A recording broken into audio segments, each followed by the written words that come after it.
Saudara, percepatan penghapusan kemiskinan ekstrim di Indonesia, langkah ekstrimnya akan seperti apa? Kita bahas dengan staf khusus Presiden bidang ekonomi Arief Budimanta. Selamat malam Pak Arief. Selamat malam. Kita juga akan sapa Direktur Center of Economic and Law Studies atau Selios, Bima Yudhistira. Selamat malam Mas Bima. Selamat malam, Mbak Livi dan juga Pak Arief.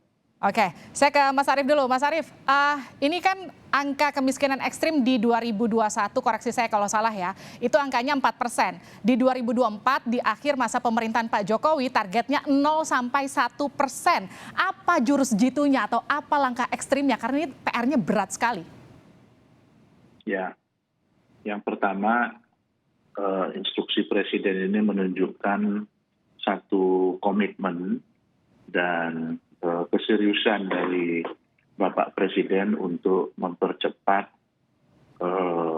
kesejahteraan, peningkatan kesejahteraan masyarakat, khususnya saudara-saudara kita yang masuk dalam golongan miskin ekstrim, yang seperti disampaikan oleh Kompas tadi, kurang lebih income-nya 1,9 kurang dari 1,9 US dollar per day ya.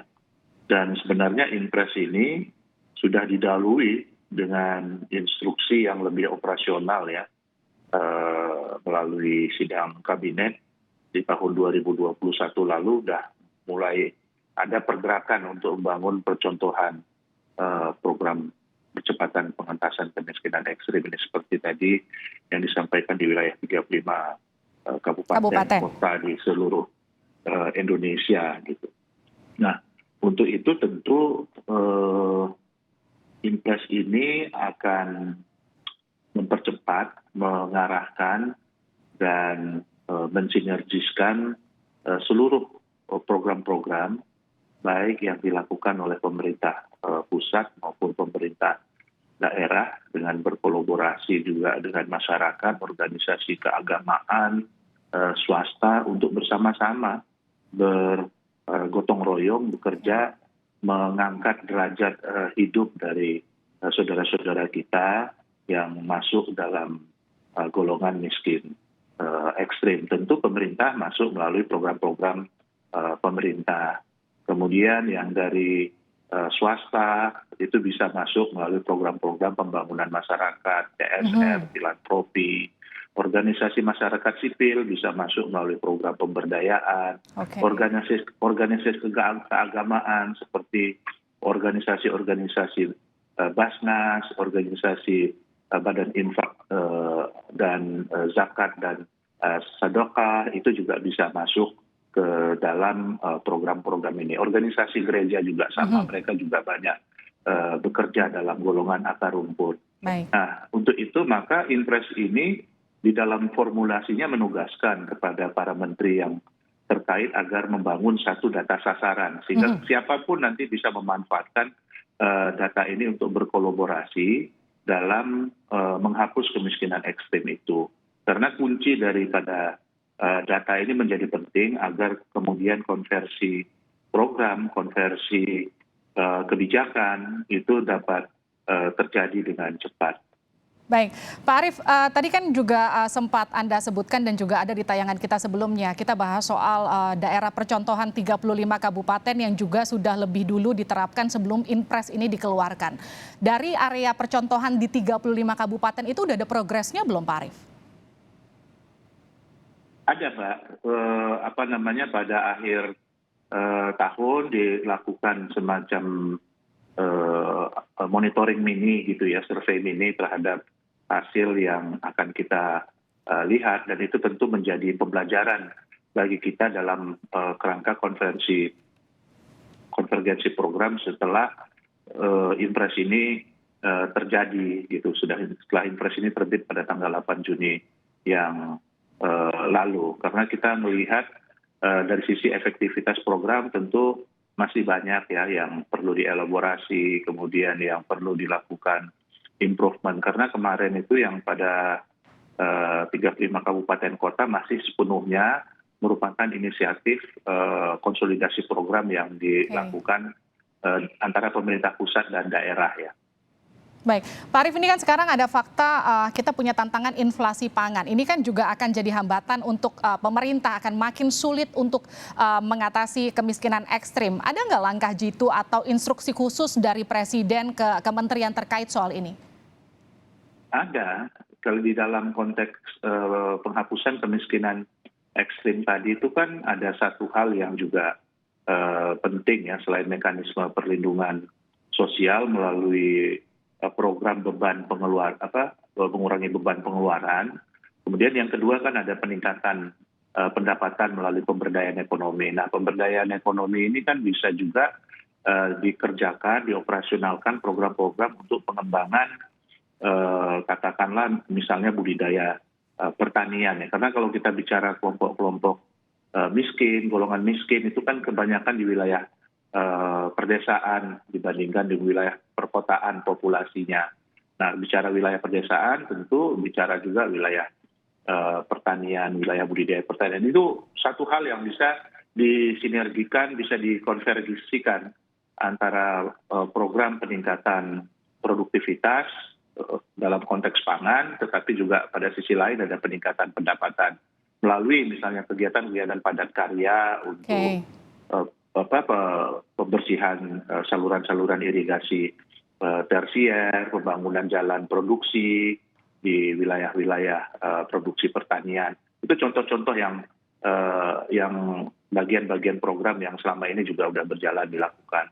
Nah, itu dia yang kemudian jadi pertanyaan, Mas Arief. Karena kan kalau kita bicara soal target yang begitu besar, kita juga bicara soal gimana sih aturan teknisnya dan juga aturan turunannya yang juga nanti akan dikeluarkan oleh masing-masing lembaga dan juga kementerian terkait. Karena kalau yang saya lihat nih dari beberapa strategi yang diantaranya sudah ada, ini rata-rata strategi lama yang seperti tadi juga Anda sudah sampaikan, dan ini juga hasilnya faktanya juga masih belum optimal. Bagaimana kemudian ketika targetnya ditinggikan sementara yang sekarang sudah ada aja masih belum optimal gitu. Itu yang jadi pertanyaan kemudian. Ya. Nah, saya rasa kalau sekarang sudah lebih clear ya, lebih terarah, karena di dalam Impres itu ada kewajiban untuk membangun satu pedoman teknis, pedoman umum yang nanti ditetapkan oleh Kementerian Koordinator Pak Menko PMK gitu, yang kemudian bisa disepakai acuan dalam melaksanakan program secara keseluruhan baik di tingkat pusat sampai dengan di tingkat daerah, dan itu juga didukung oleh Kementerian Dalam Negeri ya, dalam kerangka nanti penataan administrasi program di tingkat provinsi, kabupaten, kota, nanti di Kemendes khusus nanti untuk wilayah desa. Jadi ini memang membutuhkan ekstra effort, Mbak. Kalau tadi dikatakan 4%, maka kalau kita ambil averaging ya, kita harus turun minimal rata-rata ya 2% dalam setiap tahun. Dan iya, paling nggak di 2023 2%-an. Ya, membutuhkan juga dukungan, monitoring juga dari teman-teman seperti di media seperti halnya Kompas TV ya, karena sinergi dengan media juga menjadi penting menurut pendapat kami. Betul dong Pak, ini makanya kita berdialog pada sore hari ini Pak Arief. Ini saya mau ke Mas Bima dulu. Mas Bima, itu seperti yang tadi kita sempat singgung, ini kan angka kemiskinan ekstrim di 2021 itu 4%. Targetnya di akhir pemerintahan Pak Jokowi itu bahkan ada angka 0 sampai 1%. Mas Bima juga sempat menyatakan di beberapa laman online kalau ini tuh PR yang berat sekali, bahkan ini sulit tercapai. Kenapa begitu? Ya, pertama kalau melihat kondisi sekarang ini kan angka kemiskinan ekstrimnya ya dari data 2021 ini kan jauh lebih buruk daripada sebelum pandemi. Artinya memang terjadi kenaikan. Dari sebelum pandemi itu 2019 3,7%, sekarang 4%. Kemudian juga dengan kondisi inflasi yang menantang ke depannya, inflasi dari energi maupun pangan, ini sangat sulit sekali untuk menurunkan kerak kemiskinan yang paling bawah atau yang disebut sebagai extreme poverty.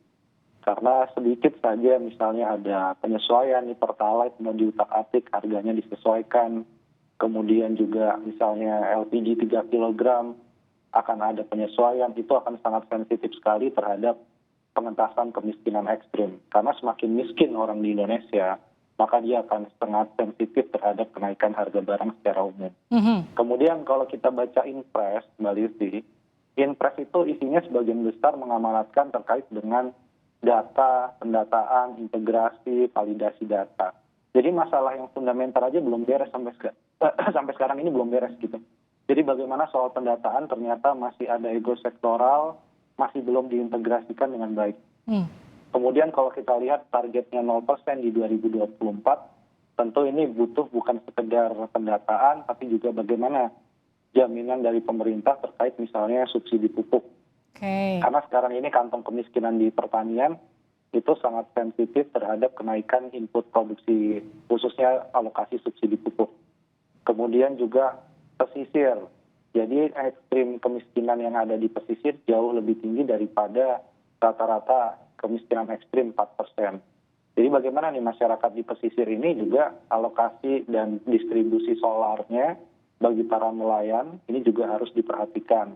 Infrastruktur dasar, pendidikan, kesehatan. Jadi memang PR-nya masih banyak.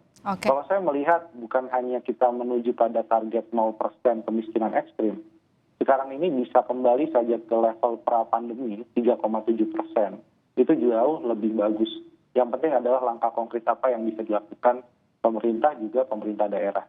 Oke, itu yang kemudian jadi pertanyaan selanjutnya untuk Mas Arief. Langkah konkretnya akan seperti apa, Mas? Karena kalau tadi saya tangkap dari pernyataan Mas Bima, kita pertama kali harus membereskan soal manajemen data kita yang masih agak berantakan atau mungkin sangat berantakan bahasanya. Gimana nih Mas Arief? Yang pertama soal data ya, Mas Bima, sejak tahun lalu sampai dengan hari ini juga proses konsolidasi, verifikasi, dan validasi data juga dilakukan ya secara terus-menerus. Dan hampir selesai ya, insya Allah itu hampir selesai dan dapat dimanfaatkan. Jadi sebelum impres ini juga ditandatangani Bapak Presiden sesuai dengan arahan Bapak Presiden sebelumnya, proses verifikasi, validasi, updating data dilakukan dari seluruh data-data yang terkait dengan kategori miskin ataupun selama ini mendapatkan bantuan sosial. Contoh misalnya data terpadu kesejahteraan sosial, dari kemudian yang ada juga di BKN, data keuangan, data desa, itu semuanya sudah dikonsumsi pada saat ini dipadu-padankan dan siap ya untuk disinergikan insya Allah dalam waktu dekat. Oke, Mas Arief, sekarang kan yang tadi sempat saya singgung soal inflasi pangan, tapi bagaimana salah satu strategi optimal untuk katakanlah pengentasan kemiskinan ekstrim di Indonesia itu kan salah satunya bisa kita capai lewat beras. Tapi sekarang faktanya stabilisasi harga pangan aja masih belum bisa tercapai dengan baik. Bagaimana kemudian memastikan ini bisa tercapai? Terutama kalau kita lihat 2023 kan paling tidak sudah harus turun 2%, itu targetnya lumayan besar. Ya.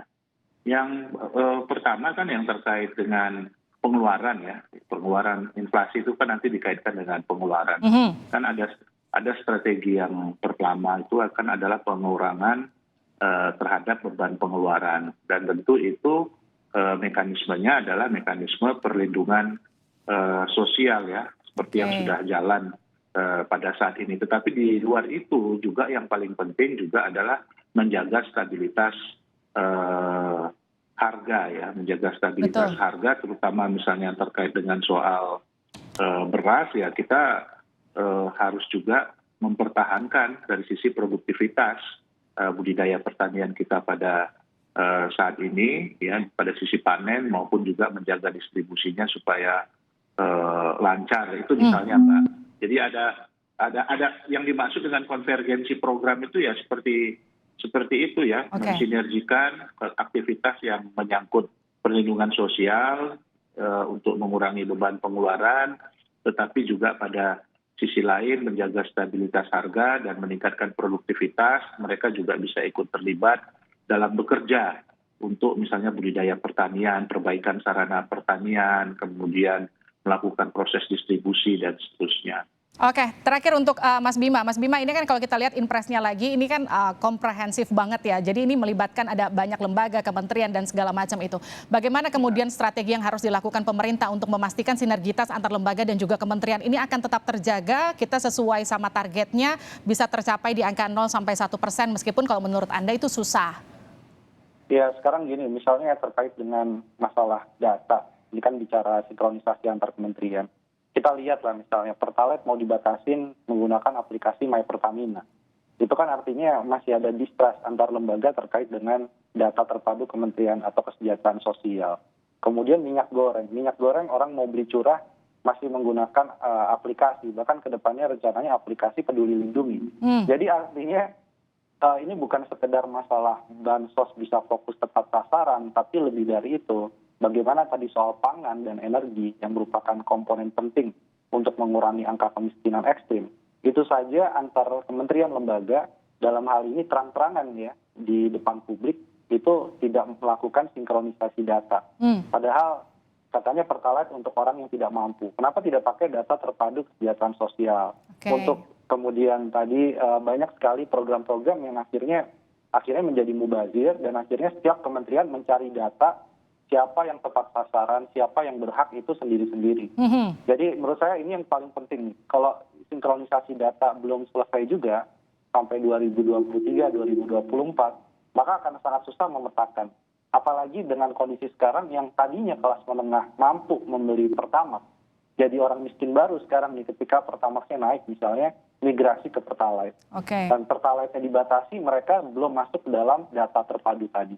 Jadi ini mungkin PR yang paling paling simpel di depan mata. Belum bicara ya nanti ya dana desa dan lain-lain, kesehatan, pendidikan. Tentunya masih banyak PR, tapi satu persatu mungkin yang di depan mata harus dibereskan. Sehingga isi impres itu, tadi saya lihat dari awal sampai akhir impresnya bicara soal pendataan. Ini jangan sampai ada impres lagi ke depannya soal kemiskinan ekstrim masih bicara soal hal yang sama soal pendataan. Oke, kita titip ke Pak Arief salah satunya bagaimana PR-nya satu persatu diselesaikan, terutama soal pendataan dan juga targetnya akan tercapai. Terima kasih Mas Bima, terima kasih Mas Arief telah bergabung bersama kami di Sapa Indonesia. Terima kasih dukungannya. Terima kasih.